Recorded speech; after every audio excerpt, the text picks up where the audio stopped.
पहली पहली बार है, दिल बेकरार है।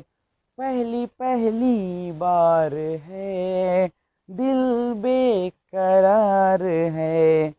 छाने लगी बेखुदी, कैसी ये खुमार है। ये दिल मुझको बता, क्या यही प्यार है। हाँ, यही प्यार है। पहली पहली बार है, दिल बेकरार है। पहली पहली बार है, दिल बेकरार है।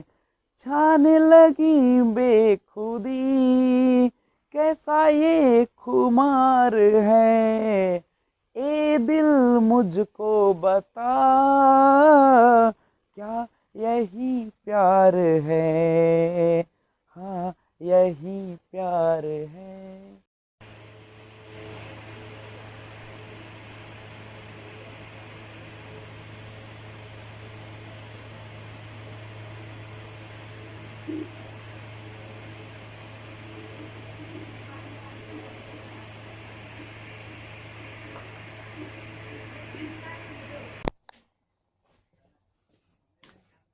Hello friends, this is Vijay Rajpushp and welcome to learner eyes Y VRP. जैसा कि आप देख रहे थे, साइकोलॉजी मनोविज्ञान क्लास 12 का हम लोग आज से क्लास स्टार्ट कर रहे हैं, जिसमें छठा चैप्टर आपके सामने है, मानव शक्ति एवं जीवन की चुनौतियों का सामना, दबाव की प्रकृति, प्रकार, स्रोत और मनोवैज्ञानिक प्रकार एवं स्वास्थ्य पर दबाव का प्रभाव। सबसे पहले लर्निंग ऑब्जेक्टिव्स क्या है, अधिगम उद्देश्य क्या है, इसके बारे में जानते हैं। जीवन चुनौती एवं समायोजन पहला पढ़ेंगे। दूसरा, मानव शक्ति एवं व्यवहार एक चुनौती।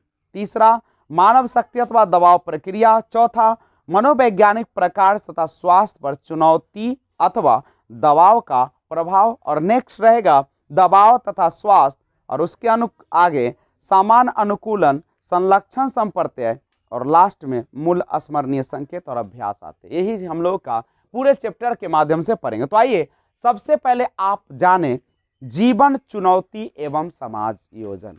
जैसा कि आपको पता है कि हमारे जीवन में अनेकों प्रकार की चुनौतियां आती रहती है, कठिनाइयां आती रहती है और हम लोग उनसे क्या करते हैं, समायोजन करते हैं। हम अपने आप को उसके अनुकूल बनाते, यही तो है ना। ऐसा तो नहीं है कि जीवन सबका सुखमय ही बीतता चला जाता है हमेशा। उनके जीवन में बहुत सारी कठिनाइयां, परेशानियां, चुनौतियां आती है, लेकिन हम लोग क्या करते हैं, समायोजन करके चलते हैं।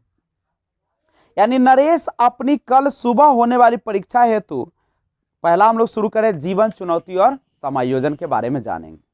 नरेश अपनी कल सुबह होने वाली परीक्षा हेतु तैयारी कर रहा है। करेक्ट, क्या कर रहा है, तैयारी कर रहा है। वह रात में 2 बजे तक पढ़ा, किंतु अधिक थक जाने के कारण उसने घड़ी में सुबह 5 बजे का अलार्म लगाया और सोने की कोशिश करने लगा। किंतु वह परीक्षा के कारण तनाव में था, अतः वह सो नहीं पा रहा था। वह बार बार यही सोच रहा था कि इस विषय में उसकी तैयारी अच्छी नहीं हो पाई है, अतः वह अच्छे अंक लाने में असमर्थ होगा। जितने ही उस विषय को आगे चुनने के लिए आवश्यक है, वह अपने आप को पूरी तरह से दोषी ठहराता है और उसे लगता है कि वह अपने मित्रों के साथ मौज मस्ती के कारण परीक्षा की तैयारी सही ढंग से नहीं कर पाया। अतः वह प्रातःकाल उठने के पश्चात थोड़ी बहुत देर तैयारी करने के बाद नाश्ता किए बिना ही परीक्षा के समय तक विद्यालय पहुंचता है। जब वह प्रश्न पत्र देखता है तो वह बुरी तरह से घबरा रहा होता है। उसे लगता है कि वह सब कुछ भूल चुका है। आप में से कुछ लोगों ने नरेश की तरह कभी न कभी यह अनुभव जरूर किया होगा। परीक्षा सभी परीक्षार्थियों के लिए एक समान ही होती है और हम सभी जानते हैं कि जीवन के प्रत्येक पग में चुनौतियां होती है और हमें उनसे लड़ते हुए आगे बढ़ना होता है। जरा सोचिए, जो बालक अभी बहुत छोटा है तथा उसके माता पिता की मृत्यु हो गई हो, तो उसे पाल पोस कर कौन बड़ा करेगा। वो माता पिता जिनका जवान बेटा उनकी आंखों के सामने तरफ तरफ कर मर गया हो, वह युवती जिसकी अभी शादी हुई हो तथा उसका पति किसी दुर्घटना में मर गया हो, भगवान न करे ऐसा हो, वे व्यक्ति जो पूरी रात रेलगाड़ी के पश्चात दिन में सोने का कोशिश करता है, यदि हम अपने आसपास देखेंगे तो वह महसूस करेंगे कि जीवन एक बहुत बड़ी चुनौती है। हम सभी लोग इन चुनौतियों से अपने अपने ढंग से लड़ते हैं। कुछ लोग इन चुनौतियों से लड़कर आगे बढ़ जाते हैं, किंतु कुछ लोग ऐसा नहीं कर पाते। ऐसा अनिवार्य नहीं है कि जीवन की चुनौतियां दबाव उत्पन्न करने वाले ही हो, बल्कि यह इस बात पर निर्भर करता है कि उस चुनौती को वह किस प्रकार से स्वीकार करता है। एक कहावत है कि चुनौती जब सामने होती है तभी किसी की सर्वोत्तम क्षमता का पता चलता है। इस अध्याय में हम यह जानने की कोशिश करेंगे कि कैसे कोई जीवन दशा एक चुनौती अथवा दबाव का एक कारण बन जाती है, और यह भी जानेंगे कि लोग जीवन के अनेक चुनौतियों एवं दबावपूर्ण परिस्थितियों के प्रति कैसे प्रतिक्रियाएं व्यक्त करते हैं। तो जीवन चुनौती और समायोजन की बात हम लोग कर रहे हैं। जैसा कि अभी आपने सुना कि आप साल भर नहीं पढ़ते हैं, लेकिन जब आपकी एग्जाम सामने आ जाती है तो आप क्या करना शुरू कर देते हैं? रात भर जगना शुरू कर देते हैं, दिन भर पढ़ना शुरू करते हैं। क्या साल भर की पढ़ाई 2 और 4 दिन में पूरी हो जाएगी? अगर परीक्षा तो संभावी है कि होगा ही, तो परीक्षा तो आपके लिए चुनौती है, लेकिन क्या चुनौतियों का सामना रात भर और दिन भर जग कर करने से पूरा हो जाएगा? क्या जो काम साल भर का उसको क्या 2-4 दिन में पूरा कर लिया जाएगा? नहीं कर लिया जाएगा। तो फिर लोग जानबूझकर चुनौती को और मुश्किल बना देते। अगर थोड़ा थोड़ा ही करके पढ़ा जाता तो आज एग्जाम में किसी भी प्रकार की परेशानियां बच्चे को नहीं होती, और बच्चा आराम से जाते और आराम से क्वेश्चन को बना कर आते, किसी भी प्रकार का तनाव या टेंशन नहीं होता। अब सवाल उठता कि आप दबाव को कैसे झेलते? मान लीजिए कि किसी का जवान बेटा उसकी आंखों के सामने तरफ तरफ कर मर गया है, तो क्या इसका यह मतलब है कि उसकी माँ और पिता भी जान दे दे? क्या यही चुनौतियों का सामना करना? तो हमें क्या करना पड़ेगा? समायोजन करना पड़ेगा। हमें जानना पड़ेगा कि ये तो दुनिया में होते ही रहता है, कोई पहले जाएगा कोई बाद में। जो अब हमारे सामने स्थिति है हम उसके साथ क्या करेंगे? समझौता करेंगे और आगे बढ़ने का प्रयास करेंगे। क्या रोने धोने से वो बेटा लौट आएगा? क्या उसकी जो मुश्किलें है वह कम हो जाएगी? हम लोग भी तो कोसते रहते हैं कि हमें ये नहीं मिला, वो नहीं मिला, हम ऐसा तैयारी नहीं कर पाए, मेरे माँ ने पैसा नहीं दिया। क्या कोसने से आपकी ज्ञान का भंडार लग जाएगा? क्या आपको सफलताएं मिल जाएगी? नहीं। तो आपको जीवन में आने वाले चुनौतियों का क्या करना पड़ेगा? सामना करना पड़ेगा, और आपको उसी के अनुरूप समायोजन भी करना पड़ेगा, ढालना भी पड़ेगा, तभी आपका जीवन सुखमय और आसानी से चलने लगेगा। समझ में आया ना टॉपिक? आगे समझिए। मानव शक्ति एवं व्यवहार एक चुनौती। अब मानव में शक्ति है और उसका जो व्यवहार है, व्यवहार तो देखने से पता चलता है, व्यवहार का तो हम लोग अवलोकन करते हैं। तो मानव शक्ति एवं व्यवहार एक चुनौती। रविवार के अवकाश के पश्चात, सुनिएगा, रविवार के अवकाश माने जानते हैं ना क्या होता है? छुट्टी। रविवार के अवकाश के पश्चात जब सोमवार की सुबह आप अपने ऑफिस जाने के लिए सड़क पार करने का अपने कर रहे हो, नहीं तो कुछ देर के लिए आप दबाव को महसूस करेंगे, किंतु आप भय के प्रति जागरूक, सावधान तथा सतर्क होते हैं, इसलिए आप सड़क को सुरक्षित ढंग से क्या कर लेते हैं? पार कर लेंगे। नहीं, किसी चुनौती के सम्मुख होने पर व्यक्ति अत्यधिक प्रयत्न करते हैं और चुनौती से निपटने के लिए अपने सभी संसाधनों और अवलंब व्यवस्था को भी संगठित कर देते हैं। सभी समस्याएं, कठिन परिस्थितियां तथा चुनौतियां हमें दबाव में डालती हैं, किंतु यदि दबाव का सही रूप से प्रबंधन किया जाए तो यह व्यक्ति की अतिजीवता की संभावना को बढ़ा सकता है। दबाव विद्युत की तरह होता है। मानव भाव प्रबोधन को दबाव बढ़ाता है, ऊर्जा प्रदान करता है। जितना आपके ऊपर दबाव आएगा, जितना प्रेशर आएगा, जितना काम करने की चुनौती आएगा, आप उतना ही क्या बनेंगे? बेहतर बने। सोने से तो जिंदगी नहीं जाएगी। तथा निष्पादन को प्रभावित करता है। तथापि यदि विद्युत धारा अधिक हो तो विद्युत उपकरणों को खराब कर सकती है। मान लीजिए 220 वोल्ट है और आ जाए 300 वोल्ट, तो आपके सारे उपकरण क्या हो जाएंगे? खराब हो जाएंगे। बल्ब की बत्ती को गला सकती है। उच्च दबाव शक्ति में अप्रतिकार प्रभाव उत्पन्न कर सकता है, व्यक्ति को खराब निष्पादन का कारण भी बन सकता है। ध्यान दीजिएगा, कहने का अर्थ है कि यदि दबाव जरूरी है लेकिन ज्यादा हो जाए, अगर आवश्यकता से अधिक हो जाए, तो वह हमारे दिमाग को भी क्या कर सकता है, खराब कर सकता है, हमारे काम को भी प्रभावित कर सकता है। दूसरी ओर निम्न दबाव का कारण व्यक्ति उदास तथा निम्न स्तर की अभिप्रेरणा को महसूस कर सकता है, जिसके कारण वह कम दक्षतापूर्वक तथा धीमी गति से कार्य को निष्पादित कर पाता है। मतलब दबाव दोनों बेकार है, ज्यादा भी होगा तो आपके काम को प्रभावित करेगा और कम भी होगा तब भी क्या होगा, आपके काम को प्रभावित करेगा। मतलब मेंटेनेंस में चलना चाहिए। जैसे अगर खाना ज्यादा भी खा लोगे तो फिर भूख नहीं लगेगा, और कम भी खाओगे तो आपका शरीर ठीक से काम नहीं करेगा। तो हमें मेंटेनेंस में खाना चाहिए। कहता है कि प्रत्येक दबाव विनाशकारी हो ऐसा अनिवार्य नहीं है। क्या हमारे ऊपर जब प्रेशर आती है काम का, तो क्या सब हमारे लिए विनाश का ही कारण बनता है? अभी अगर हम लोग का इंटरमीडिएट का एग्जाम है तो एक दबाव है, तो क्या ये हमारे दिमाग को खराब कर देगा? क्या ये हमें परेशान कर देगा? अगर हम लगातार मेहनत करते रहेंगे तो ये तो परेशानी आती रहेगी और जाती रहेगी। तो दबाव जो होता है हमेशा खराब चीज नहीं होता, लेकिन ज्यादा या कम होना क्या है, खराब है। प्रत्येक दबाव विनाशकारी हो ऐसा अनिवार्य नहीं है। दबाव का वह स्तर जो व्यक्ति के लिए लाभकारी है और चोटी के निष्पादन स्तर को उपलब्धि तथा छोटे संकटों के प्रबंधन हेतु व्यक्ति के सर्वोत्तम गुणों में से एक है, का वर्णन करने के लिए यूस्ट्रेस पद का प्रयोग किया जाता है। ध्यान दीजिएगा, कहता है दबाव का वह स्तर जो व्यक्ति के लिए लाभकारी है और चोटी के निष्पादन स्तर की उपलब्धि तथा छोटे संकटों के प्रबंधन हेतु व्यक्ति के सर्वोत्तम गुणों में से एक है, का वर्णन करने के लिए यूस्ट्रेस पद का प्रयोग किया जाता है। फिर भी यूस्ट्रेस के व्यथा में भी परिवर्तित हो जाने की संभावना बनी रहती है। दबाव, स्ट्रेस यानी स्ट्रेस कहते हैं दबाव की वह स्थिति या पिछली अभिव्यक्ति व्यक्ति के शरीर के जीर्ण होने का कारण होती है। अतः दबाव का वर्णन किसी जांच द्वारा उद्दीपक घटना हेतु की जाने वाली प्रक्रियाओं के प्रतिरूप के रूप में किया जा सकता है, जो कि उसकी साम्यावस्था में रुकावट उत्पन्न करता है तथा उसके सामना करने की क्षमता को कहीं अधिक होता है। आपने क्या देखा? आपने देखा कि मानव शक्ति व्यवहार, और व्यवहार उसका एक क्या है, एक चुनौती है। मानव के पास शक्ति है, लेकिन शक्ति का सही ढंग से समायोजन किया जाए, सही ढंग से उसका उपयोग किया जाए तो दबाव विनाशकारी नहीं है।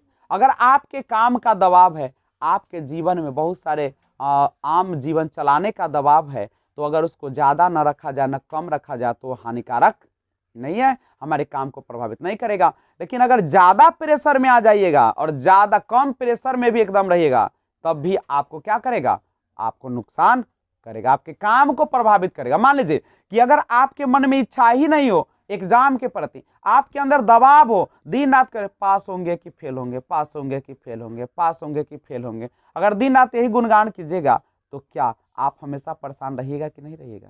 तो हमें मेहनत करनी है, और जो हमारे सामने मानव ने, भगवान ने शक्ति प्रदान किया है या जो व्यवहार है, हम उसको एक चुनौती के रूप में स्वीकार करें। कंप्लीट। तो दबाव का ज्यादा होना और कम होना भी क्या है, दोनों है जो है मानव के मस्तिष्क को प्रभावित करेगा, आपके काम को प्रभावित करेगा। मानव शक्ति या दबाव की प्रकृति देखते हैं, नेचर ऑफ ह्यूमन स्ट्रेंथ और स्ट्रेस। ठीक है, दबाव समझ, स्ट्रेस समझते हो ना, स्ट्रेस माने दबाव, माने प्रेशर जिसको कहते हैं। दबाव शब्द अनेक व्यक्तियों द्वारा दबाव अवस्था में वर्णित मांसपेशियों तथा श्वसन की कसावट तथा संकुचन की आंतरिक भावनाओं को प्रतिबंधित करता है। दबाव के अंग्रेजी भाषा के शब्द स्ट्रेस की उत्पत्ति लैटिन शब्द स्ट्रिक्ट से हुआ है, जिसका अभिप्राय है तंग या संकीर्ण, तथा स्ट्रिग्नर जो क्रियापद है जिसका अर्थ है कसना, से हुई है। मूलतः दबाव को पर्यावरण की उन विशेषताओं द्वारा समझा जा सकता है जो व्यक्ति के लिए विघटनकारी होते हैं। बाह्य प्रतिबलक के प्रति प्रतिक्रिया को तनाव कहते हैं, जो बाहर से हमारे ऊपर क्या होते हैं, एक कह सकते हैं बाहर से जो प्रतिबल होते हैं वह क्या होता है, तो कहता है कि मूलतः दबाव को पर्यावरण की उन विशेषताओं द्वारा ही समझा जा सकता है जो व्यक्ति के लिए विघटनकारी होता है। बाह्य प्रतिबल के प्रति प्रतिक्रिया को तनाव कहते हैं। बाहर से जो दबाव होता है उसको हम लोग क्या कहते हैं? तनाव। दबाव कारक जो होता है, स्ट्रेसर जो होता है, ऐसी घटनाएं हैं जो हमारे शरीर में तनाव दबाव पैदा करती है। ये घटनाएं शोर, भीड़, खराब संबंध, रोज स्कूल अथवा दफ्तर जाने की भी हो सकती है ना। रोज दफ्तर जाना है, रोज पढ़ने जाना है, रोज कॉलेज जाना है, यह भी हमारा एक प्रकार का क्या हो सकता है? दबाव हो सकता है। तो सुनिएगा, दबाव जो है एकाएक ही उत्पन्न होता है, वह कोई ऐसा घटक नहीं जो व्यक्ति के भीतर या पर्यावरण में पाया जाता है। दबाव कैसे उत्पन्न होता है? एक मान लीजिए अगर किसी लड़की का शादी हुआ हो और सुबह में उसकी पति मर जाए, तो सोचो क्या हो गुजरेगा उस पर? बिल्कुल दबाव आ जाएगा। और यह जो दबाव होगा क्या एकाएक आया है कि धीरे धीरे आया था? एकाएक आता है नहीं। तो दबाव एकाएक ही उत्पन्न होता हुआ कोई ऐसा घटक नहीं जो व्यक्ति के भीतर या पर्यावरण में पाया जाता है। इसके अतिरिक्त यह एक सदैव चलने वाली प्रक्रिया है। हमेशा दबाव हमेशा चलने वाली प्रक्रिया है, रुक रुक कर चलने वाली प्रक्रिया। जब तक आपका जीवन है तब तक दबाव आते ही रहेंगे और आपको उसके साथ समायोजन करना पड़ेगा। ठीक है।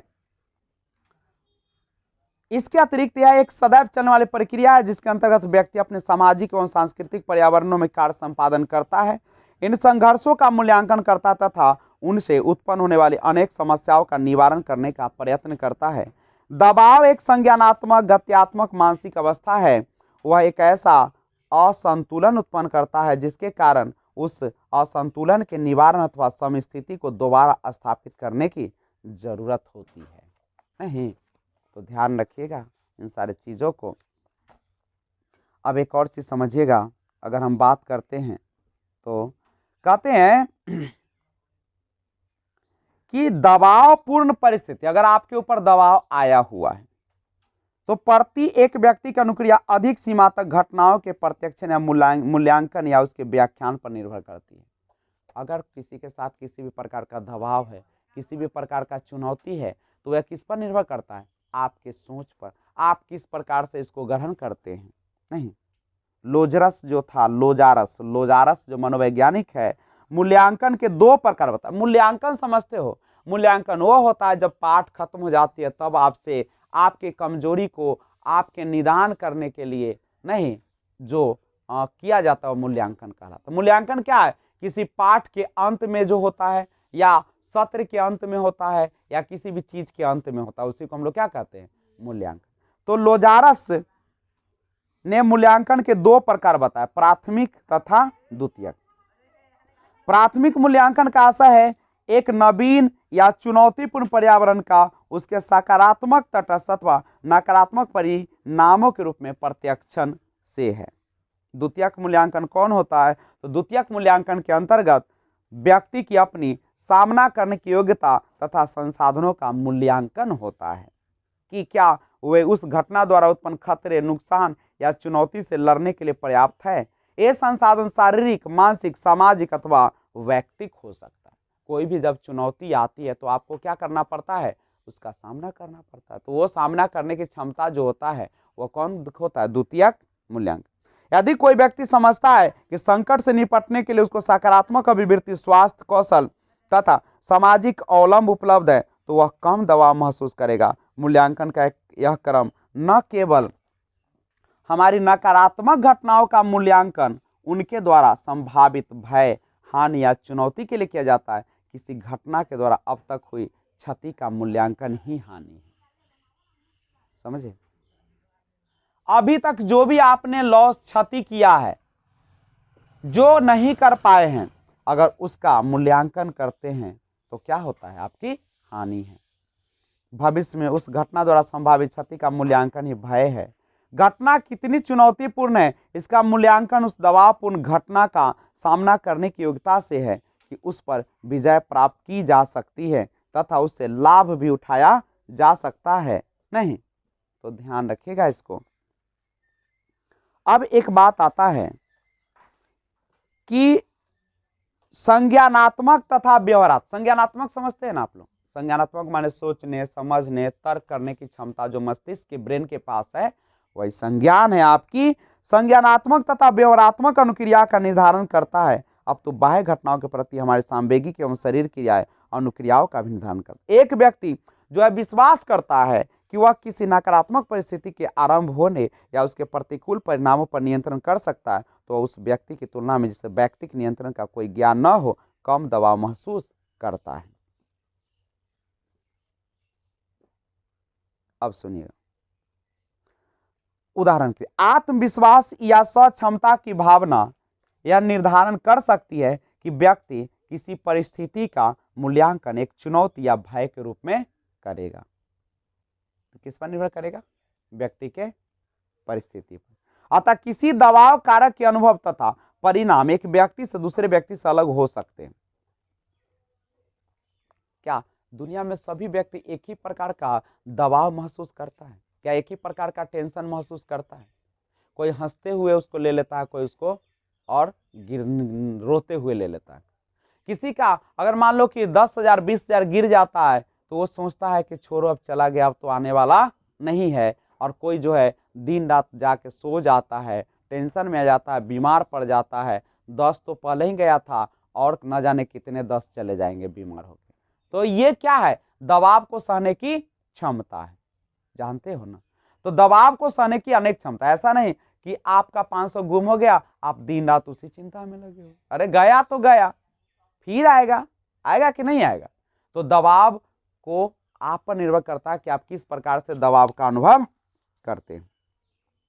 मूल्यांकन अत्यंत आत्मनिष्ठ होते हैं तथा अनेक कारकों पर निर्भर करता है। एक कारक इस प्रकार के दबावपूर्ण परिस्थितियों से निपटने का पूर्व अनुभव। जब कोई व्यक्ति पूर्व समान परिस्थितियों से सफलतापूर्वक निपट चुका हो तो वह परिस्थितियां उसके लिए कम खतरनाक हो। नहीं, मान लीजिए कि आप किसी समस्या को पहले ही निपट लिए थे, तो वही समस्या फिर आएगा तो क्या आपको उतना परेशानी होगा जितना पहली बार हुआ था? नहीं होगा। एक दूसरा कारक यह है कि क्या दबाव उत्पन्न करने वाली घटना नियंत्रणीय है। अभिप्राय है कि क्या परिस्थिति पर व्यक्ति का नियंत्रण है या प्रभुत्व है? क्या आप परिस्थिति को बदल सकते हैं? क्या आप जो आया हुआ अभी बाढ़, क्या बाढ़ को आप बदल सकते हैं क्या? तो दबाव का पद उन सभी पर्यावरणीय तथा व्यक्तिगत घटनाओं को समाहित करता है जो किसी व्यक्ति के कुशल क्षेम या कल्याण के लिए भय या चुनौती होती है। ये दबाव कारक बाह्य भी हो सकते। उदाहरण, सामाजिक, किसी मित्र से संबंध का टूट जाना, क्या यह भी एक दबाव है कि ना है? क्या यह बाह्य है कि आंतरिक है? यह तो बाह्य होगा, ये रिश्ता तो बाहर न टूटा है। पर्यावरणीय, जैसे शोर हुआ, वायु प्रदूषण या मनोवैज्ञानिक द्वंद्व या कुंठा व्यक्ति के अंदर होता है। कुंठा कहाँ होता है? दर्द कहाँ होता है? लोगों के अंदर होता है। तो ये था। अब देखेंगे मानव शक्ति अथवा दबाव प्रक्रिया। दबाव को प्रतिबल भी कहा जाता है। दबाव कारकों के परिणाम स्वरूप अधिक से अधिक दबाव प्रतिक्रिया व्यवहारात्मक, संज्ञानात्मक, शरीर क्रियात्मक तथा संवेगात्मक हो सकती है। शरीर क्रियात्मक स्तर पर दबाव संबंधी व्यवहारों में भाव प्रबोधन एक अत्यंत महत्वपूर्ण भूमिका अदा करता है। हाइपोथैलेमस 2 पदों के द्वारा क्रिया आरंभ करता है। प्रथम पद के अनुसार स्वायत्त तंत्रिका सम्मिलित है। अधिवृक्क ग्रंथि, जिसको एड्रिनल ग्रंथि कहते हैं, रुधिर में अधिक मात्रा में कैटेकोलामाइंस छोड़ देती है और इसी के परिणाम स्वरूप वह शरीर क्रियात्मक परिवर्तन होते हैं जो संघर्ष या पलायन जैसी अनुक्रिया में सम्मिलित होते हैं। द्वितीय पद में पीयूष या पिट्यूटरी ग्रंथि समाहित है जो कोर्टिकोस्टेरॉइड का स्राव करती है तथा ऊर्जा प्रदान करती है। दबाव हेतु जो संवेगात्मक प्रतिक्रियाएं होती है उनमें नकारात्मक संवेग जैसे भय, दुश्चिंता, क्रोध, अवसाद, उलझन आदि शामिल होते हैं। संज्ञानात्मक अनुक्रियाओं के अनुसार कोई घटना किसी सीमा तक हानि पहुंचा सकती है या कितनी खतरनाक है तथा उसका नियंत्रण कैसे किया जा सकता है, इससे संबंधित विश्वास आते हैं। इसके अनुसार ऐसी अनुक्रिया है जैसे ध्यान केंद्रित न कर पाना, अंतर्वेदी, पुनरावृत्ति या दूषित विचार आते हैं। व्यवहारात्मक अनुक्रियाएं तो दबाव पूर्ण घटना की प्रकृति पर आधारित लगभग असंख्य है। दबाव कारक का मुकाबला या खतरनाक घटना से पलायन करना व्यवहारात्मक अनुक्रियाओं की दो समान श्रेणियां होती है। जैसा कि चित्र दबाव कारक प्रक्रिया में प्रदर्शित करती है कि व्यक्ति जिन दबावों को महसूस करते हैं, तीव्रता, अवधि, जटिलता तथा भविष्य कथनीयता में भी अलग हो सकते हैं। अब समझिएगा किसी विशेष दबावपूर्ण अनुभव का क्या स्थान है। दबाव का परिणाम इस पर भी निर्भर करता है। मूलतः वे दबाव जो अत्यधिक तीव्र, दीर्घकालिक या पुराने, कठिन तथा अप्रत्याशित होते हैं, वे अधिक नकारात्मक परिणाम पैदा करते हैं, अतिरिक्त उनके जो कम तीव्र, जटिल, अल्पकालिक और प्रत्याशित होते हैं। किसी व्यक्ति द्वारा दबाव का अनुभव करना उसके शरीर क्रियात्मक बल पर भी निर्भर करता है। अतएव ऐसे व्यक्ति जिनका शारीरिक स्वास्थ्य ठीक नहीं है, जिनका शारीरिक ढांचा दुर्बल है, उन व्यक्तियों की तुलना में जो अच्छे स्वास्थ्य तथा बलिष्ठ शारीरिक ढांचे वाले हैं, दबाव के सम्मुख अधिक असुरक्षित होंगे। मतलब जो बीमार होगा नहीं, जिसका स्वास्थ्य ठीक नहीं, जो दुबला पतला होगा, वह दबाव को कम क्या सहन कर पाएगा, और जो कि स्वस्थ है वह दबाव को अच्छे से सहन कर पाएगा। सांस्कृतिक संदर्भ जिसमें मानव जीवन यापन करते हैं, किसी भी घटना के अभिप्राय को निर्धारित करता है तथा इसका निर्धारण भी करता हो आने अनेक परिस्थितियों में किस प्रकार की अनुक्रिया अपेक्षित होती है। कुछ मनोवैज्ञानिक विशेषता, उदाहरण के लिए मानसिक स्वास्थ्य, स्वभाव तथा स्वसंप्रत्य भी दबाव के अनुभव हेतु प्रासंगिक है। अतएव दबाव के अनुभव किसी व्यक्ति के पास उपलब्ध संसाधन जैसे अवलंब का नेटवर्क, सामना करने की शैली, सामाजिक कौशल, धन आदि द्वारा निर्धारण करते हैं। ये सभी कारक निर्धारण करते हैं कि किसी विशेष दबावपूर्ण परिस्थिति का मूल्यांकन किस प्रकार किया जाएगा। हम लोग पूरा देख रहे हैं चैप्टर दबाव कि कैसे कैसे लोगों में दबाव आते हैं और कैसे कैसे लोग उसका सामना करते हैं। अगला है दबाव के संकेत और लक्षण, माने दबाव के संकेत और लक्षण। अब कैसे तुम महसूस करोगे, कैसे पता चलेगा कि आपके ऊपर दबाव है, अगर है तो कैसे इसका नियंत्रण किया जाएगा। प्रत्येक व्यक्ति के दबाव अनुक्रियाओं के भिन्न भिन्न रूप होते हैं, अतएव चेतावनी देने वाले संकेत तथा उनकी तीव्रता भिन्न भिन्न होते हैं। प्रत्येक व्यक्ति की दबाव के प्रति अनुक्रिया उसके व्यक्तित्व, पालन पोषण तथा जीवन के अनुभवों के आधार पर अलग अलग होती है। जिस प्रकार के परिवार में पलता बढ़ता है, जिस प्रकार के समाज में रहता है, उसी प्रकार का दबाव को नियंत्रण करने की भी क्षमता उसमें डेवलप होती है। कुछ व्यक्ति अपने दबाव अनुक्रियाओं को पहचानते हैं तथा कुछ अपने लक्षणों को गंभीरता तथा प्रकृति के आधार पर या व्यवहार में परिवर्तन के आधार पर समस्या की गहनता का आकलन कर लेते हैं। दबाव के सभी लक्षण शारीरिक, संवेगात्मक तथा व्यवहारात्मक होते हैं। कोई भी लक्षण दबाव की प्रबलता का ज्ञापन कर सकता है, जिसका यदि निवारण नहीं किया जाएगा तो उसके परिणाम गंभीर हो सकते हैं। समझ रहे हो ना, दबाव को नियंत्रण करना बहुत जरूरी है।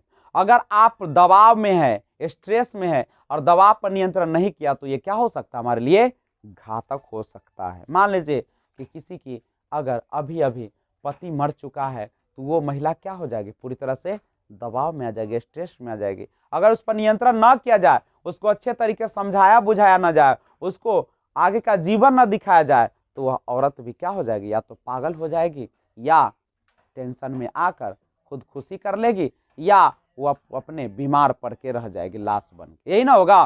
तो हमें जो परिस्थितियां आती है, जो दबाव आता है, उस दबाव से जूझने की शक्ति भी लानी पड़ती है। अब ये डिपेंड करता है कि आप किस प्रकार से उसको नियंत्रण करते हैं। करेक्ट है। तो आगे जीवन चुनौतियों या दबाव के प्रकार। अब जीवन में कैसी कैसी चुनौतियां आती है, जीवन में तो बहुत प्रकार की चुनौतियां आती है। जनरली 3 प्रकार के दबाव, भौतिक, पर्यावरणीय, मनोवैज्ञानिक, सामाजिक बताए गए हैं। ठीक है। तो अब हम लोग दबाव के ये सभी प्रकार आपस में क्या होते हैं, संबद्ध होते हैं, सभी एक दूसरे से क्या होते हैं, जुड़े हुए होते हैं। तो देखिए जीवन चुनौतियों या दबाव के प्रकार। अब हम देखते हैं जीवन में कितने प्रकार की चुनौतियां आती हैं, नहीं तो आइए जीवन के चुनौती और दबाव के प्रकार को देखते हैं। ध्यान दीजिए, अब जितने भी दबाव होते हैं ना, 3 प्रकार होते हैं ना दबाव के, भौतिक, पर्यावरणीय, मनोवैज्ञानिक तथा सामाजिक। एक होता है भौतिक एवं पर्यावरणीय, दूसरा मनोवैज्ञानिक, तीसरा सामाजिक। 3 प्रकार के दबाव होते हैं और सभी आपस में क्या होते हैं, जुड़े होते हैं। भौतिक समझते हो ना, जिसका निर्माण खुद होता है उसको भौतिक बोलते हैं। भौतिक दबाव वे कहलाते हैं जिनके कारण हमारी शारीरिक अवस्था में परिवर्तन पैदा होती है। जब व्यक्ति शारीरिक रूप से अत्यधिक परिश्रम करता है तब वह तनाव का अनुभव करता है, पौष्टिक भोजन की कमी हो जाती है, कोई चोट लग जाती है या नींद में कमी आ जाती है। पर्यावरणीय दबाव हमारे परिवेश की ऐसी अवस्थाएं होती है जो मूलतः अपरिहार्य होती है। उदाहरण के लिए शीतकाल की सर्दी, शीतकाल में सर्दी होना तो संभावी है, ग्रीष्मकाल में गर्मी लगना तो संभावी है। शोर, भीड़, वायु प्रदूषण आदि जो है ये सब कैसा दबाव है, भौतिक दबाव है। कैसा दबाव है, यानी भौतिक दबाव है क्या, जिनके कारण हमारी शारीरिक अवस्था में परिवर्तन पैदा होते हैं। जब व्यक्ति शारीरिक रूप से अत्यधिक परिश्रम करता है, तनाव का अनुभव करता है, पौष्टिक भोजन की कमी जाती है, तो चोट लग जाती है, नींद में कमी आ जाती है, सब कैसा है, भौतिक दबाव। आग, बाढ़, भूकंप इत्यादि कैसा है, पर्यावरणीय दबाव है। कैसा दबाव है, पर्यावरणीय दबाव है ये। अब अगला है मनोवैज्ञानिक दबाव। देखिए मनोवैज्ञानिक दबाव कौन होते हैं, वे होते हैं जो हमारे मन में उत्पन्न होते हैं। कहां पर उत्पन्न होते हैं, मन में ना। ये दबाव जो व्यक्ति इनका अनुभव कर रहा है उसके लिए विशेष होते हैं एवं दबाव के आंतरिक स्रोत होते हैं। हम समस्याओं के विषय में दुखी होते, अवसादग्रस्त होते या चिंता करते, ये सब सिर्फ दबाव के लक्षण ही नहीं, अब तो मानव के दबाव में वृद्धि भी करते हैं। मनोवैज्ञानिक दबाव के कुछ मुख्य स्रोत है द्वंद्व, कुंठा, सामाजिक एवं आंतरिक दबाव आदि। जब कोई परिस्थिति या कोई व्यक्ति हमारी आवश्यकताओं तथा अभिप्रेरकों में रुकावट उत्पन्न करता है तो हमारे इष्ट लक्ष्यों की प्राप्ति में बाधा डालती है या कुंठा करती है। कुंठा के बहुत से कारण हो सकते हैं। उदाहरण के लिए अंतर्वैयक्तिक क्षति, स्कूल में कम अंक लाना, सामाजिक भेदभाव, द्वंद्व, दो या दो से अधिक असंगत आवश्यकताओं तथा अभिप्रेरकों में हो सकता है। जैसे क्या गायन का अध्ययन किया जाए या मनोविज्ञान का। कहता है कि आप अपने अध्ययन कार्य को जारी रखना चाह सकते हैं या कोई नौकरी भी करना चाह सकते हैं, तो आपके मूल्यों में भी तब द्वंद्व हो सकता है।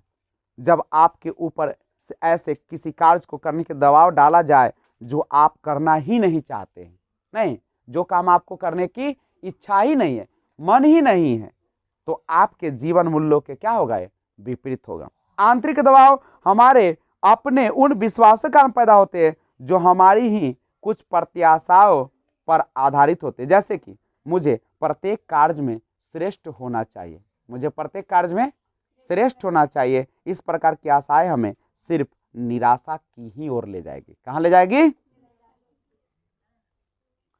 प्रत्येक प्राणी अपने लक्ष्य को पाने के लिए खुद को प्रेरित करता रहता है। सामाजिक दबाव वे उत्पन्न कर सकता है जो हमारे ऊपर अधिक मांगे थोप देते हैं। जब हमें इस तरह के लोगों के साथ कार्य करना पड़ता है तब दबाव और भी बढ़ जाता है। किन लोगों के पास, जब किन लोगों के पास, जिनके पास अधिक मांग थोप दिया जाए। तीसरा होता है सामाजिक दबाव।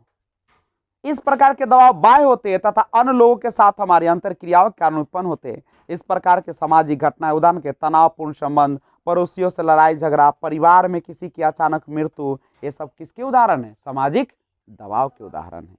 नहीं, सामाजिक दबाव प्रत्येक व्यक्ति में अलग होते हैं। एक व्यक्ति जो अपने परिवार के साथ कहीं घूमने जाना चाहता है किंतु अचानक से किसी की मृत्यु का समाचार आ जाता है तो वह उसका वहां जाना दबावपूर्ण हो सकता है। नहीं, मान लीजिए कि आप जाने वाले थे कलकत्ता और आपके आस पड़ोस में किसी की मृत्यु हो गई तो आप क्या हो गए, आप दबाव में आ गए। जब किसी व्यक्ति को घूमने जाना दबावपूर्ण हो सकता है।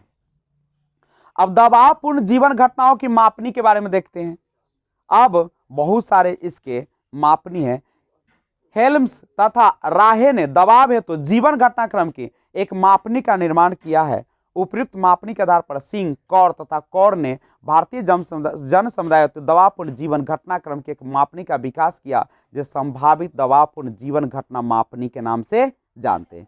यह आत्मनिर्धारण प्रश्नावली 51 जीवन परिवर्तनों वाली है जिनकी किसी व्यक्ति से अनुभव किया हो। इनमें से प्रत्येक जीवन घटना को उसकी गंभीरता के अनुसार एक संख्यात्मक मूल्य प्रदान करे। उदाहरण के लिए किसी व्यक्ति की बीमारी या चोट के लिए 55 दिया जाता है। कितना दिया जाता है, 55। जीवन साथी की मृत्यु पर 90, किसी परीक्षा या साक्षात्कार में बैठे हैं तो 40, परीक्षा में असफलता है तो 42, तो सोने की आदत में परिवर्तन 30 माध्य दबाव अंक के रूप में दिए जाते हैं। सब दबाव का लक्षण है। मान लीजिए कि आपको 55 दिया, इसका मतलब समझिए कि व्यक्तिगत बीमारी या चोट के लिए नहीं। इसके अनुसार नकारात्मक तथा सकारात्मक दोनों ही प्रकार की घटनाओं को शामिल किया जाता है, क्योंकि ऐसा माना जाता है कि दोनों ही प्रकार के परिवर्तन कैसे होते हैं, दबाव पैदा करते हैं। किसी उत्तरदाता ने जीवन के पूर्व 1 वर्ष के लिए परिवर्तन वाली घटनाओं व रेखांशों पर चिन्ह लगाया हो तो सभी का योगफल उसका दबाव अंक होगा। जैसे आप याद रखिएगा, इस मापनी में जीवन घटनाएं और माध्य दबाव अंक कैसे होता है। परिवार में किसी मृत्यु को 65, दुर्घटना या चोट पर 56, किसी सदस्य की बीमारी होने पर 52, मित्र से संबंध टूटना 45, साक्षात्कार में बैठना 42, सोने की आदत में परिवर्तन 25, ये सब दबाव के माध्य अंक होते हैं। 1 वर्ष के अंतर घटने वाली ऐसी दबावपूर्ण जीवन की घटना जो प्रकट रूप से किसी शारीरिक या मानसिक बीमारी के कारक न हो, उसका मध्यांक 2 होता है। जबकि जीवन घटनाक्रम तक किसी विशिष्ट बीमारी के मध्य निम्न स्तर की का ही सहसंबंध पाया जाता है, जो कि जीवन घटना दबाव के मध्य कमजोर साक्षर प्रदर्शित करता है। क्या जीवन घटनाओं के कारण दबाव संबंधी बीमारी उत्पन्न होती है या दबाव के कारण जीवन घटनाएं तथा बीमारी उत्पन्न होती है, जब भी चर्चा, यह भी आज चर्चा का विषय बना हुआ है। अब हम लोग दबाव के स्रोत देखते हैं। आखिर हम लोग को कौन कौन ऐसा स्रोत है जो हमको स्ट्रेस देता है, दबाव उत्पन्न करता है। देखिए, उन घटनाओं तथा दशाओं का प्रसार अत्यधिक विस्तृत जो दबाव को उत्पन्न करती है। इनमें से अत्यधिक महत्वपूर्ण जीवन में घटित होने वाली प्रमुख दबावपूर्ण घटनाएं हैं, जैसे किसी परिवार के सदस्य की मृत्यु या व्यक्तिगत चोट। ये क्या है, दबाव के स्रोत है। अगर कि परिवार के सदस्य की मृत्यु हो जाए तो आपके ऊपर दबाव आएगा कि नहीं, प्रेशर आएगा कि नहीं आएगा। खीज उत्पन्न करने वाले दैनिक जीवन की कठिनाइयां, जैसे हमें कोई चीज पसंद नहीं है, वही चीज हमारे सामने हो रहा है तो क्या होगा, इससे भी दबाव उत्पन्न हो जाएगा और बेहद आवृत्ति घटित होती है। हमारे जीवन को प्रभावित करने वाले कुछ अभिघातज घटनाएं, जैसे जीवन घटनाएं, जब शिशु पैदा होता है तभी से बड़े तथा छोटे एकाएक पैदा होने वाले तथा धीरे धीरे घटने वाले परिवर्तन शिशु के जीवन को प्रभावित करते रहते हैं। प्राय हम छोटे तथा रोज होने वाले परिवर्तनों का सामना करना तो सीख लेते हैं, परंतु जीवन की महत्वपूर्ण घटनाएं दबावपूर्ण हो सकती हैं, क्योंकि वो हमारी दिनचर्या को अवरुद्ध करती है तथा हमारे जीवन में उथल पुथल मचा देती है, चाहे योजनाबद्ध घटना ही क्यों न। जैसे घर बदलकर नए घर में जाना। आप जब भी घर बदलकर नए घर में जाते हैं तो भी आपके ऊपर क्या उत्पन्न हो जाता है, दबाव आ जाता है, जो पूर्वानुमानित न हो। जैसे किसी दीर्घकालिक संबंध का टूट जाना। मान लीजिए कि लंबे समय तक कोई रिश्ता था और वह रिश्ता अचानक टूट जाए तो भी क्या होगा, आपके मन पर दबाव आ जाएगा। कम समयावधि में घटी हो तो हमें उनका सामना करने में अत्यधिक क्या होती है, परेशानी हो जाती है। हम लोग परेशान हो जाते हैं जीवन में। दूसरा है परेशान करने वाली घटनाएं। परेशान करने वाली घटनाएं नहीं, जैसे आप लोग भी इधर उधर करते हैं, बातें करते हैं तो भी हमको क्या करती है, परेशान करती है। नहीं, ये भी क्या होगा, एक दबाव का कारण ही बनता है। इसलिए शांति से क्लास कीजिए।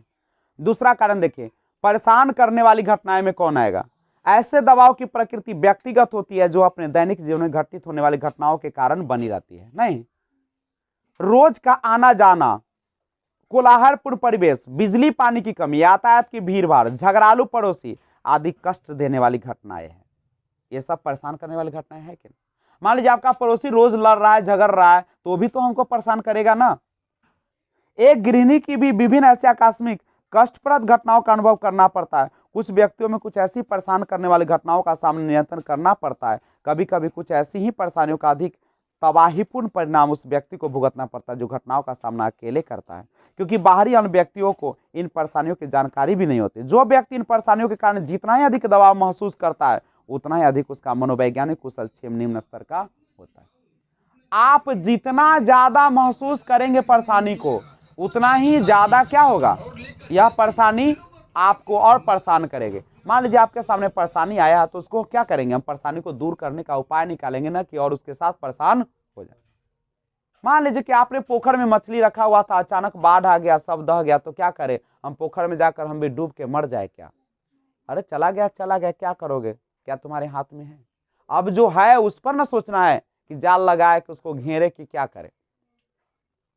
अब अगला होता है अभिघातज घटनाएं, पोस्ट ट्रॉमेटिक इंसिडेंट। इसके अनुसार अनेक ऐसी गंभीर घटनाएं हैं जैसे भूकंप, सुनामी, बाढ़, रेलगाड़ी या सड़क दुर्घटना, अग्निकांड आदि शामिल होती है। ऐसी घटनाओं का प्रभाव कुछ समय प्रतीत हो जाने के बाद दिखाई देता है। कभी कभी ये प्रभाव अतीतावलोकन, स्वप्न, अंतर्वेदी विचार, दुश्चिंता आदि के रूप में निरंतर बने रहते हैं। तीव्र अभिघातों के कारण संबंधों में तनाव उत्पन्न हो जाता है। इनसे लड़ने के लिए, इनका सामना करने के लिए विशेषज्ञों की मदद आवश्यकता पड़ सकती है, विशेष रूप से तब जब एक घटना पश्चात अधिक समय तक बनी रहे। अब आता है मनोवैज्ञानिक प्रकार तथा स्वास्थ्य पर चुनौती अथवा दबाव का प्रभाव। अच्छा, दबाव के प्रभाव है क्या? विभिन्न प्रभावों की प्रकृति शरीर क्रियात्मक होती है, शरीर से ही न चलती है, लेकिन मनुष्य शरीर में दूसरे परिवर्तन भी होते हैं। जैसे दबाव पूर्ण स्थिति के साथ 4 मुख्य दबाव प्रभाव समझ, जैसे संज्ञानात्मक, व्यवहारात्मक, संवेगात्मक और शरीर क्रियात्मक, 4 होते हैं। अब सुनिए, संज्ञानात्मक प्रभाव क्या होता है? जैसा हम अनुभव करते हैं, यदि दबाव के कारण दाब सदैव बना रहता है तो व्यक्ति मानसिक रूप से बीमार हो जाता है। जैसा तुम महसूस कर रहे हो और वैसा ही सामने घटित हो रहा है तो यह तुमको क्या कर देगा? मानसिक रूप से बीमार। उच्च दबाव के कारण उत्पन्न हुई यह पीड़ा व्यक्ति में उचित निर्णय लेने की क्षमता की तीव्रता पूर्वक घटा सकते हैं। जीविका में, घर में या कार्य करने के स्थान में लिए गए गलत निर्णयों के द्वारा तर्क वितर्क, वित्तीय घाटा, असफलता, यहाँ तक कि व्यक्ति को अपनी नौकरी से भी हाथ धोने पड़ सकते हैं। न्यूनीकृत अल्पकालिक स्मृति क्षमता तथा एकाग्रता में कमी भी दबाव के संज्ञानात्मक प्रभाव हो सकते हैं। दूसरा है व्यवहारात्मक प्रभाव। इस दबाव का प्रभाव व्यक्ति के व्यवहार पर कम पौष्टिक भोजन करने, उत्तेजित करने वाले पदार्थ जैसे कैफीन का अधिक मात्रा में सेवन करने व सिगरेट, मद, अन्य औषधियाँ जैसे उपशामको आदि के अधिक मात्रा में सेवन करने में प्रतिबंधित होता है। तो आपको पता है कि जो नशेड़ी लोग होते हैं उनमें ज़्यादा गुस्सा आता है, ज़्यादा मारपीट, झगड़ालू किस्म के होते नहीं, मारपीट में विश्वास करते, शांति से न रहते हैं, न दूसरे को रहने देते। तो ये क्या है? व्यवहारात्मक प्रभाव, व्यवहार में दिखता है। उपशामक औषधियाँ व्यसन बन सकती है तथा उनके दूसरे प्रभाव भी हो सकते हैं, जैसे एकाग्रता में कठिनाई, समन्वय में कमी तथा चक्कर आ जाना। दबाव के कुछ प्रारूपी व्यवहारात्मक प्रभाव: अनुपस्थितता में वृद्धि, कार्य निष्पादन में हादसा, निद्रा, प्रतिरूपों में व्याघात। अब अगला आता है संवेगात्मक प्रभाव। कौन सा प्रभाव? संवेगात्मक प्रभाव। ऐसा व्यक्ति जो दबावग्रस्त है मूलतः आकस्मिक मन स्थिति परिवर्तन को महसूस करते हैं तथा सनकियों की भांति व्यवहार करते हैं, जिन कारणों से वे परिवार तथा मित्रों से दूर हो जाते हैं। नहीं, कुछ स्थितियों के में इसके कारण एक दुष्चक्र आरंभ होता है, जिसके कारण विश्वास में कमी आ जाती है तथा व्यक्ति को और भी गंभीर संवेगात्मक समस्याओं का सामना करना पड़ सकता है। उदाहरण के लिए दुश्चिंता तथा अवसाद की भावनाएं, मनोवैज्ञानिक तनाव में वृद्धि, शारीरिक तनाव में वृद्धि तथा आकस्मिक मन स्थिति परिवर्तन। चौथा है शरीर क्रियात्मक प्रभाव। प्रायः जब मनोवैज्ञानिक या शारीरिक दबाव मानव शरीर पर पड़ता है तब शरीर में कुछ हार्मोन स्राव होते हैं। उदाहरण के लिए एड्रीनलिन तथा कोर्टिसोल। तब इन हार्मोन के कारण रक्तचाप स्तर, हृदय गति, चयापचय तथा शारीरिक क्रिया में विशेष परिवर्तन आते हैं। यदि हम कुछ समय के लिए दबावग्रस्त हो तो शारीरिक प्रतिक्रिया उचित प्रकार से कार्य करने में सहायता प्रदान करती है, परंतु दीर्घकालिक रूप से यह शरीर को अधिक हानि भी पहुंचा सकती है। पाचक तंत्र की धीमी गति, रक्त वाहिकाओं का सिकुड़ना, एपिनेफ्रिन तथा नॉरएपिनेफ्रिन छोड़ना, हृदय गति में वृद्धि, इस तरह के शरीर क्रियात्मक प्रभाव के उदाहरण हैं। अब एक आता परीक्षा दुश्चिंतता। परीक्षा के कारण भी तो हमारे शरीर में क्या उत्पन्न हो जाती है? एक दुश्चिंतता उत्पन्न होती है, एक टेंशन आता है, एंजाइटी आती है। परीक्षा दुश्चिंता एक समान गोचर है जिसके अनुसार परीक्षा से पहले, उसके मध्य या उसके बाद तनाव की भावनाएं दृष्टिगोचर होती है। परीक्षा के दौरान व्यक्ति दुश्चिंता का अनुभव करते हैं, या किसी सीमा तक सहायक भी हो सकती है क्योंकि अभिप्रेरित भी कर सकती है तथा व्यक्ति को उसके निष्पादन पर ध्यान केंद्रित करने हेतु दबाव बना सकती है। परीक्षा के संबंध में अधीरता, आकुलता या सफलता का डर अधिक प्रतिभाशाली छात्रों के लिए भी समान बात है, परंतु कुछ विद्यार्थियों में परीक्षा का दबाव इतनी उच्च स्तर की दुश्चिंता पैदा कर देता है कि वे अपनी क्षमता के अनुसार उसका प्रदर्शन नहीं कर पाते, जितना करना चाहिए उतना नहीं कर पाते, जो कि वे कम दबावपूर्ण कक्षा स्थितियों में प्रदर्शित करते। दुश्चिंतता को मूल्यांकन आशंका अथवा मूल्यांकन दबाव कहकर पुकारा जाता है तथा उसका व्यवहारात्मक, संज्ञानात्मक एवं शरीर क्रियात्मक प्रभाव अन्य दबाव कारकों द्वारा उत्पन्न होने वाले प्रभावों से अलग नहीं होता। अधिक दबाव विद्यार्थी की तैयारी, एकाग्रता तथा निष्पादन को भंग करता है। परीक्षा संबंधी दबाव से परीक्षा दुश्चिंता पैदा होती है, जिसके कारण किसी भी जांच या मूल्यांकन वाले परीक्षण में व्यक्ति के निष्पादन प्रतिकूल प्रभाव पड़ता है। ऐसे व्यक्ति जिनमें परीक्षा दुश्चिंता अधिक प्रबल होती है, वह जांच की जाने वाली स्थितियों को अपने लिए व्यक्तिगत रूप से खतरा समझते हैं। परीक्षण के समय ऐसे विद्यार्थी प्राय तनावग्रस्त, आशंकित, अधीर तथा संवेगात्मक रूप से भाव प्रबोधित रहते हैं। इसके अतिरिक्त स्व केंद्रित नकारात्मक संज्ञान जो वह महसूस करते हैं, उसके कारण परीक्षा के समय उनकी एकाग्रता बाधित हो जाती है। उच्च परीक्षण दुश्चिंता वाले जो विद्यार्थी होते हैं, परीक्षा के दबाव के प्रति तीव्र सांवेगिक प्रक्रिया, अपने विषय में नकारात्मक विचार, अपर्याप्तता एवं असहायता की भावनाएं तथा प्रतिष्ठा एवं सम्मान में हास की अनुक्रिया करते हैं, जो उसके निष्पादन कार्य पर क्या करती है, प्रभाव डालती है। जैसे आप परीक्षा तो दे रहे हैं, लेकिन केवल दिखाने के लिए दे रहे हैं। किसके लिए दे रहे हैं? दिखाने के लिए दे रहे हैं कि इससे मेरा इज्जत कमेगा, इससे मेरा समाज में क्या होगा, प्रतिष्ठा कम जाएगा। तो यह जो है, यह भी आपका क्या बन सकता है, आपका दबाव बन सकता है। समान तौर पर उच्च परीक्षण दुश्चिंता वाले व्यक्ति किसी काम में मग्न होने की जगह अंदर ही अंदर क्या होते हैं, उलझ जाते हैं। अतः उस सूचनात्मक संकेतों की जो उन्हें उपलब्ध होते हैं, या तो वे उपेक्षा करते हैं या उनका गलत अभिप्राय लगाते हैं, अथवा अवधानिक अवरोध का अनुभव करते हैं। परीक्षा की तैयारी करने के लिए व्यक्ति को अध्ययन कार्य हेतु पर्याप्त सहारा देना चाहिए या समय देना चाहिए। अपनी क्षमताओं तथा कमजोरियों को पहचानना चाहिए। कठिनाई आने पर अध्यापकों तथा सहपाठियों की मदद लेनी चाहिए। पुनरावृत्ति समय सारणी बनानी चाहिए। नोट्स को संक्षिप्त रूप में तैयार करना चाहिए। पुनरावृत्ति घंटों के मध्य अंतर रखना चाहिए तथा सबसे अधिक महत्वपूर्ण तथ्य यह है कि परीक्षा के दिन मन शांत रखकर परीक्षा पर ध्यान केंद्रित करना चाहिए। ठीक है, यानी अगर आप चाहते हो कि परीक्षा से संबंधित जो दबाव आपके मन में आता है तो उस न आए, तो क्या करना पड़ेगा, आपको किसी सलाहकार से सलाह लेना चाहिए कि परीक्षा में कैसे क्या होती है, और आप एक नोट्स बनाए, उसको बार बार रिवीजन करें। तो इस प्रकार से आप परीक्षा के दबाव से क्या हो सकते हैं, मुक्त हो सकते हैं। दबाव तथा स्वास्थ्य। अब दबाव का स्वास्थ्य पर क्या प्रभाव पड़ता है? प्रायः देखा जाता है कि परीक्षा नजदीक आने पर अधिकांश लोग बीमार पड़ जाते हैं। किसी को सिर में दर्द, अतिसार, बुखार, पेट में खराबी आदि तकलीफें हो जाती है। प्राय यह भी देखा जाता है कि व्यक्ति अपने निजी जीवन में दुखी या अप्रसन्न है। वे उन अन्य व्यक्तियों की तुलना में जो खुश है तथा जीवन का आनंद ले रहे हैं, अधिकतर बीमार रहते हैं। दीर्घकालिक दबाव व्यक्ति का ध्यान अपनी देखभाल करने से दूर कर देता है। दबाव जब दीर्घकालिक हो तो वह व्यक्ति के शारीरिक स्वास्थ्य पर प्रभाव डालता है। जब दबाव अधिक दिनों तक होगा, प्रेशर जब अधिक दिनों तक होगा, जब स्ट्रेस होगा, जब एंजाइटी होगा, तो क्या करेगा, आपको बीमार बना देगा। जब पर्यावरण की मांगों के कारण दबाव और बाधाएं अधिक तेज हो तथा परिवार के सदस्यों और मित्रों में से सहायता कम हो तो व्यक्ति अशांति और अभिवृत्तिक समस्याओं का महसूस करता है। नहीं, जब उसका मित्र या उसके परिवार के लोग जब उसकी सहायता नहीं करते, मदद नहीं करते हैं, तो क्या हो जाता है, तो वो ज़्यादा जो है दबाव को महसूस करना प्रारंभ कर देते हैं। दीर्घकालिक थकावट, कमजोरी और ऊर्जा की कमी के संकेत शरीर में प्रकट होते हैं। मानसिक परिश्रांति, उत्तेजनशीलता, दुश्चिंता, असहायता तथा निराशा की भावनाओं के रूप में दृष्टिगोचर होती है। शारीरिक, संवेगात्मक तथा मनोवैज्ञानिक परिश्रांति की इस अवस्था को बर्न आउट कहते हैं। इसके अतिरिक्त कुछ ऐसी विश्वासप्रद साक्ष्य भी उपलब्ध है जो यह दर्शाते हैं कि दबाव के कारण प्रतिरक्षक तंत्र में परिवर्तन ला सकते हैं तथा किसी के भी बीमार होने की आशंका बढ़ जाती है। उच्च रक्तचाप, हृदय वाहिका विकार तथा मनोदैहिक विकार जैसे दमा, सिर दर्द, एलर्जी, अल्सर के विकास में दबाव की लिप्तता पाई जाती है। शोधकर्ताओं के आकलन के अनुसार सभी शारीरिक बीमारियों में लगभग 50 से 70% तक में दबाव की भूमिका महत्वपूर्ण होती है।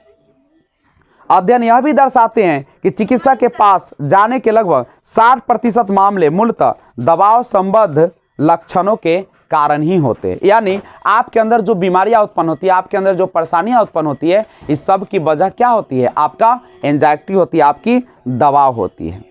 ठीक है, अगला है, नेक्स्ट लाइन देखिएगा, समान अनुकूलन संलक्षण संपर्क, concept of general adaptation and syndrome क्या होता है। कहता है सेल्से ने इस प्रश्न पर अध्ययन किया कि जब दबाव दीर्घकालिक बना रहता है, जब आपके ऊपर दबाव रहेगा, जब आपके ऊपर एंजाइटी रहेगा अधिक समय तक, तो शरीर में क्या कर, शांति बना के आप लोग आराम से पढ़ें।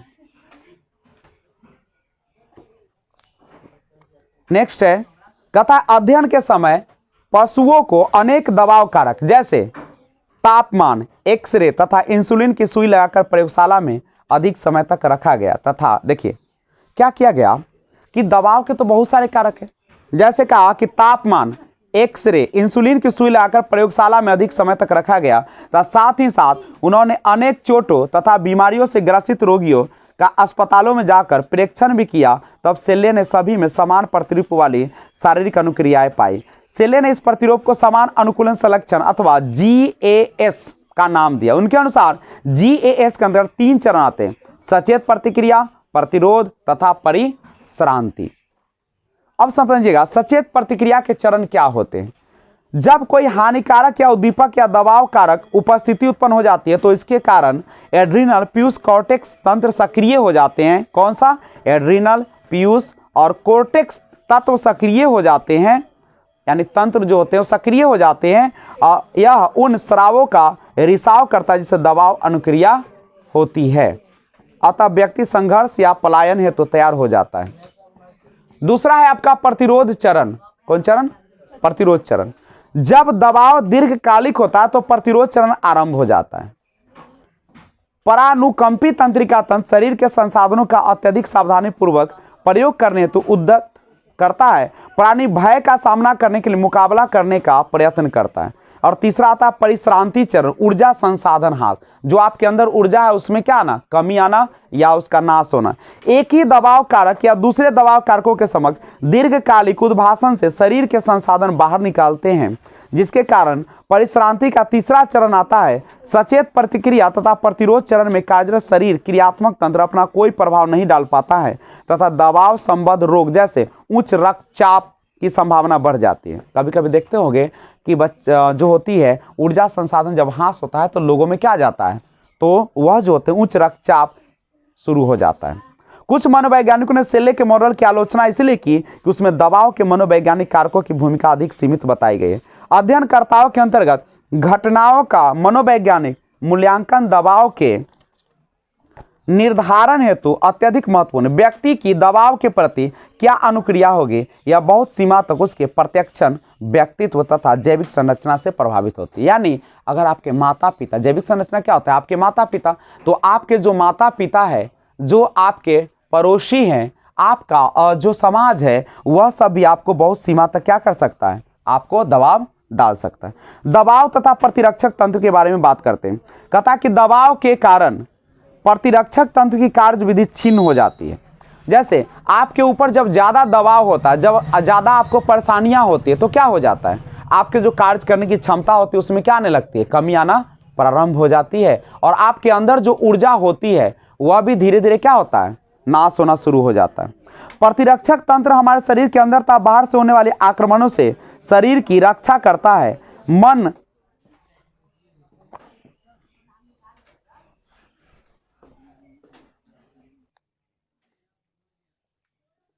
तो हम बता रहे थे कि अगर आपके शरीर में दबाव उत्पन्न होता है तो दबाव के कारण क्या होगा? जो आपका शरीर का जो रक्षात्मक प्रणाली है, प्रतिरक्षक तंत्र जो होती है, वह कार्य करने की उसकी क्षमता क्या हो जाती है?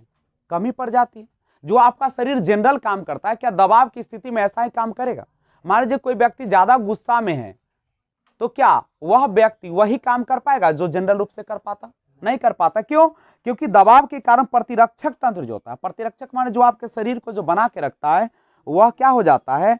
छिन्न हो जाती है, जिसके कारण बीमारी उत्पन्न हो सकती है। प्रतिरक्षक तंत्र हमारे शरीर के अंदर तथा बाहर से होने वाले आक्रमणों से शरीर की रक्षा करता है। कहता है कि मन, स्तंत्रिका, प्रतिरक्षा विज्ञान, मन, मस्तिष्क तथा परिरक्षक तंत्र के मध्य संबंधों पर ध्यान केंद्रित करता है।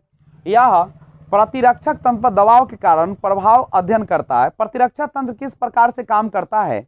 तो प्रतिरक्षक जो तंत्र होते हैं आपके, वे श्वेत रक्त कोशिकाएं तथा श्वेताणु, बाहरी तत्वों जैसे वायरस को पहचान कर समाप्त करता है। सिंपल सी बात है, आपके शरीर में जो प्रतिरक्षक तंत्र होते हैं वह बाहर से जो जितने भी जीवाणु है, वायरस है, बैक्टीरिया है, उसे क्या करता है? लड़ने का काम करता है और वह अंदर जाने से रोक देता है, और जिसके कारण हम लोग बीमार नहीं पड़ते हैं। लेकिन जब यही कमजोर हो जाता है तो हम लोग क्या हो जाते हैं? बीमार होना शुरू हो जाते हैं। कहता है कि इनके द्वारा दिया गया कि प्रतिरक्षक तंत्र में श्वेत रक्त कोशिकाएं, बाहरी तत्वों, श्वेत रक्त याद रखेंगे इसको, श्वेत रक्त कोशिका या श्वेताणु जिसको ल्यूकोसाइट कहा जाता है, बाहरी तत्वों यानी एंटीजन जैसे वायरस को पहचान कर समाप्त करता है और इनके द्वारा रोग प्रतिकारकों का निर्माण भी होता है। प्रतिरक्षक तंत्र में ही टी कोशिकाएं, बी कोशिकाएं तथा प्राकृतिक रूप से खत्म करने वाली कोशिकाओं के साथ कई प्रकार के श्वेताणु होते हैं।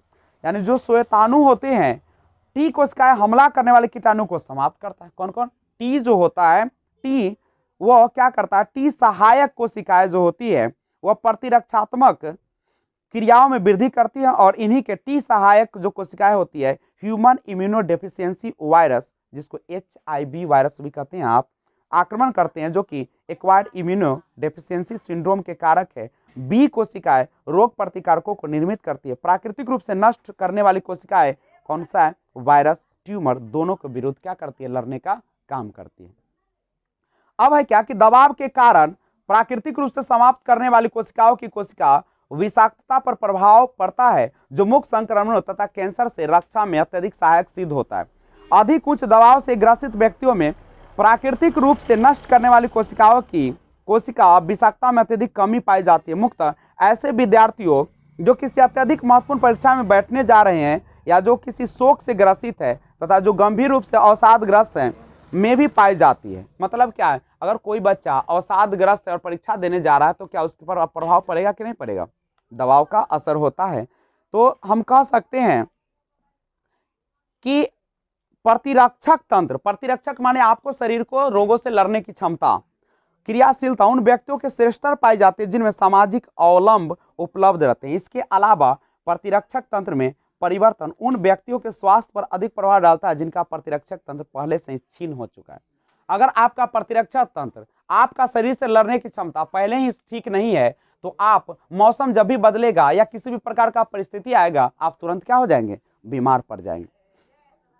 तो कहता है कि नकारात्मक संवेगों के साथ दबाव हार्मोन का स्राव होना, जिसके कारण प्रतिरक्षक तंत्र क्षीण होता है, जिसके फलस्वरूप मानसिक तथा शारीरिक स्वास्थ्य पर प्रभाव पड़ता है। जैसे अगर आपके अंदर भय है, शत्रुता है, क्रोध है, तो क्या होगा? इससे दबाव हार्मोन आएगा और क्रोध, आवेश, क्रोध विस्फोटक, विनिवर्तन, निराशाजनक प्रवृत्ति आएगा और ये आपको प्रतिरक्षा तंत्र को कमजोर करेगा और मानसिक तथा शारीरिक रोग को उत्पन्न करेगा। अब लास्ट है थोड़ा सा मनोवैज्ञानिक संवेग क्या है। आपका जो मनोवैज्ञानिक क्या मतलब क्या होता है? जो व्यवहार का अध्ययन करता है।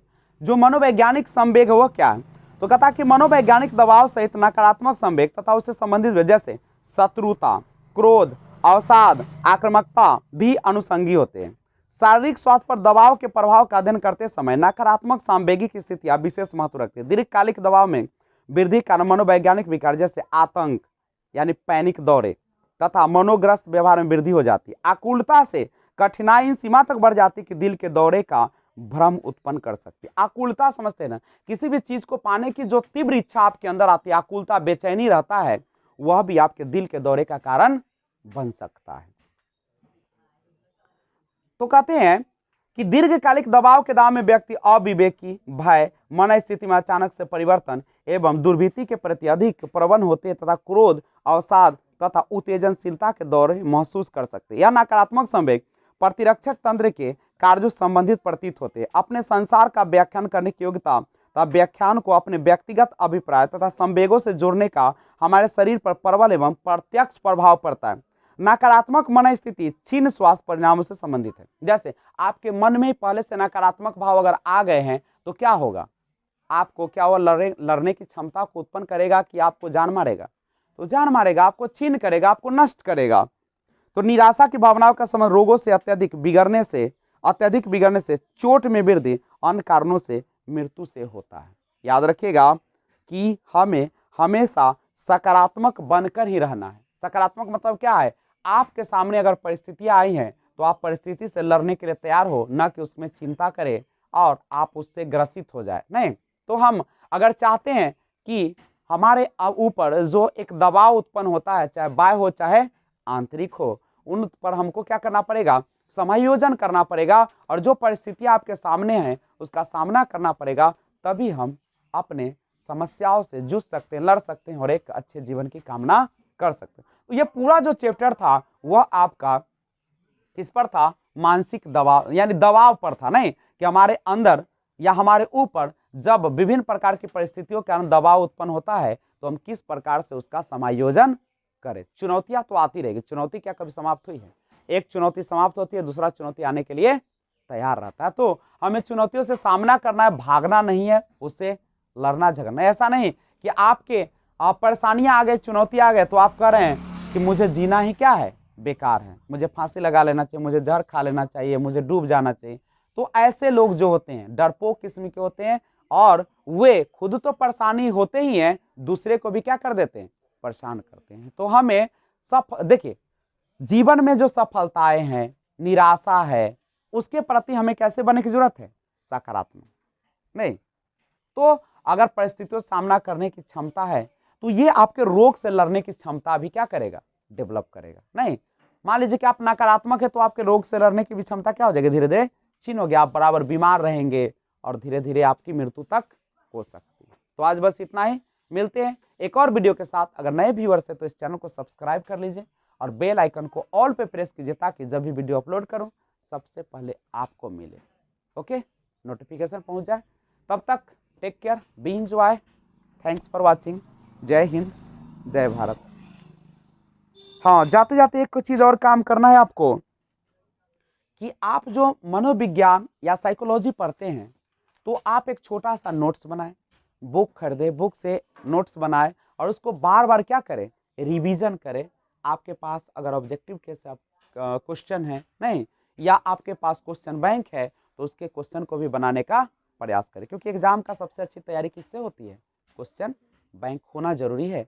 वैसे तो आजकल बहुत सारे गेस्ट पेपर भी निकल गए हैं, लेकिन अगर आपने बुक का अध्ययन अच्छा से कर लिया है, तो आपको कोई सफलता में रोक नहीं सकता, सफलता ही नहीं, अच्छे अंक पाने में भी। तो रिवीजन कीजिए, नोट्स बनाइए, घर पे मन लगा के पढ़िए, अच्छे से रहिए, ठीक है।